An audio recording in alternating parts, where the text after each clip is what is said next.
presented by Yuba Star Recording Studio, Supon Road.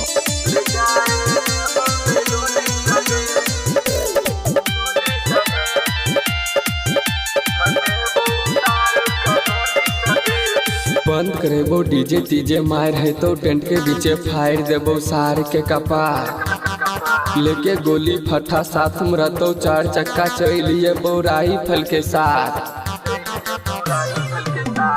बंद करेबो DJ तीजे मार है तो टेंट के पीछे फायर देबो सार के कपार लेके गोली फटा साथ में रहतो चार चक्का चलिए बो हम राइफल के साथ। ले जाए देबो नहीं डोली सगे मर देबो सार का गोली सगे। ले जाए देबो नहीं डोली सगे मर देबो सार का गोली सगे।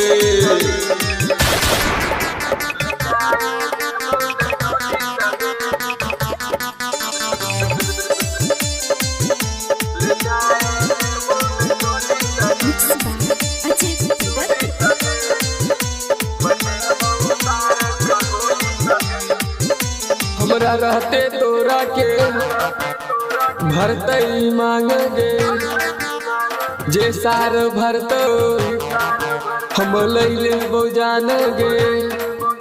हमरा रहते तोरा के भरतई मांगे जे सार भरतो लैले वो जान गे। ले जाए देबो नहीं डोली सगे मर देबो सार का गोली सगे। ले जाए देबो नहीं डोली सगे मर देबो सार का गोली सगे।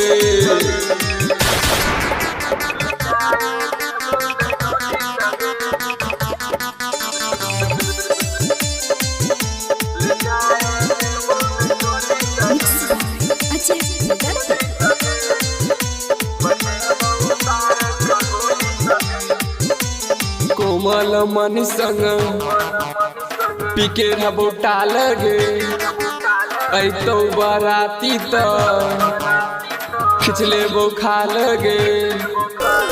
कोमल गोविंद संग पीके रबो टाल गे ऐतो बराती तो खिचले बो खाल गे। ले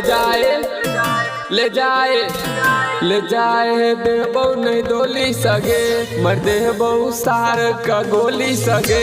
ले जाए देबो नहीं डोली सगे मर देबो सार का गोली सगे।